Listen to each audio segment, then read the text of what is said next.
Oh, to be a kid again. No bills, no worries. Crash Bash is a really good game. And wait. One, two. Did I just say Crash Bash is a good game? That might be why. That might be the nostalgia talking. No, you're wrong. Crash Bash is one of the greatest non-Naughty Dog games ever. Thank you, random person. You're welcome. Right, now where was I? Oh yeah, Crash Bash is not as good as you remember it. Hey everyone, and welcome to Odds Classic Reviews, the show where we take a look at retro games and give them an honest review.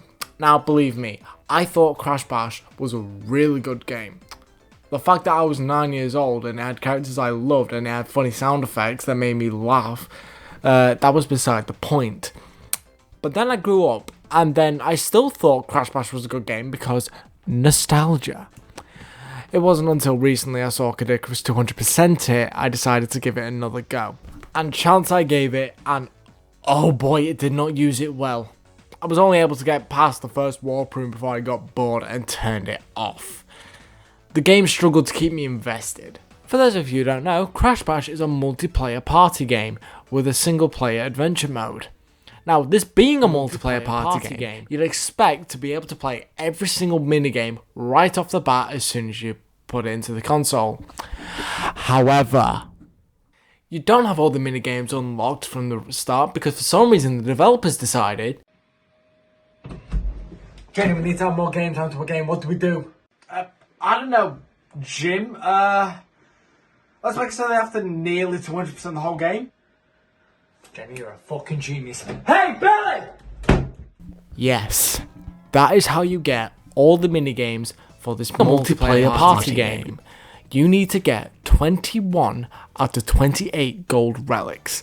So if you're expecting to sit down with a friend or a loved one to show them the horror that is Crash Bash and show them all the minigames, you have to wait to unlock them before you can traumatize them even more. And speaking of minigames, let's have a look at the first 4 I played before I proceed to get so bored it makes me never want to pick this game up ever again and wish to see it burn in the flames of Hash Ball is 4-way Pong, where you have to get 15 balls into your opponent's goals. This isn't that kind of joke. What side do you think we're on? To be fair, this is one of the minigames I really enjoy, probably because it's the only one I'm decent at. Never mind that's AI used to discredit me.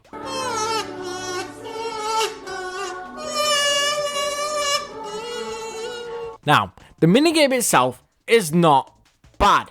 It's getting the trophy that is the issue. See, to get the trophy, you have to win this minigame 3 times. And that's not 3 times in a row, mind you. No, that's just 3 times in general.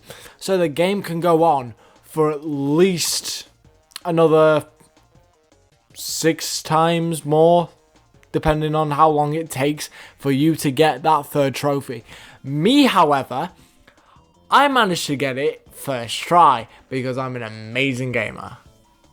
Shut up, we already discussed this one. Polar Panic is where you knock all your enemies off the ice while riding a polar bear. No, I'm confused with this one. An animal known for having non-stick foot padding. So you'd be expecting not to slip and slide on the ice. However, that is not the case, and I'm guessing polar bears work differently in the Crash Bandicoot universe because you slip and slide more than a cop walking through P. Diddy's house. Now, not only do you have to bear with terrible ice physics, you also have to bear with using the D-pad. With this game being for the station of play, it was primarily designed with having the D-pad in mind. Bear in mind that DualShock wouldn't become a household name since the PS2. However, since this game came out after the PS2 released, that completely invalidates my point. The game is terrible and is the reason I got bored of it.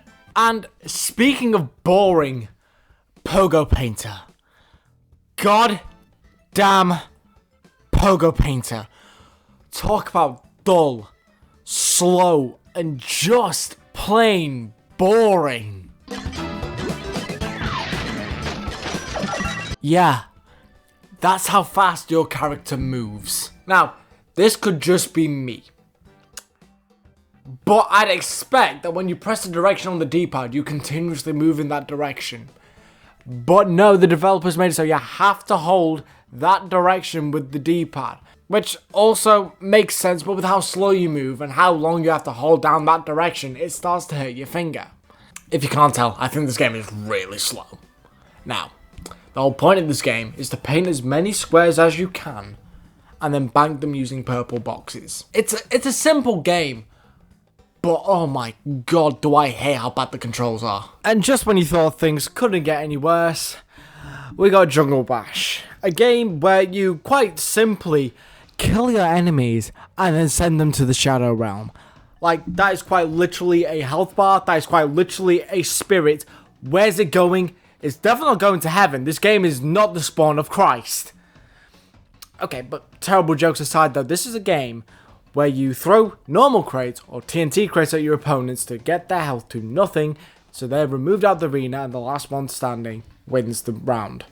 One small problem with this though, it controls absolutely terribly. Much with my gripe with Pogo Painter, even though yes, this minigame was designed with the D-pad in mind, its control scheme is terrible. The aiming system, if you can even call it that, is based around entirely where you are facing, and while using the directional buttons, that's a little bit hard to do when you're just trying to aim diagonally.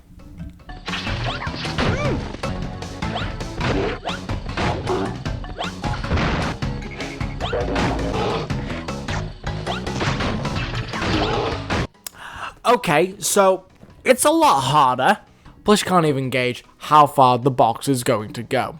Like, come on, is it so hard to get a simple aiming system in this kind of minigame? And what would a Crash Bandicoot game be without a boss fight? And in Crash Bash, our first boss fight of the Warp Room is none other than Papu Papu. And the boss fight itself is Jungle Bash. Except no, you're not fighting Papu Papu himself, and you're not throwing crates at your enemies. No, you're throwing them at Crash clones until his barrier comes down, and then you throw one at him and he takes some damage. But here's the kicker.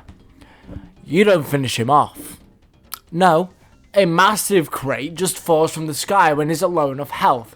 At that point, why did we even do this in the first place if we're not the ones finishing him off? So, that is Crash Bash, and if you couldn't tell, I won't be touching this game ever again.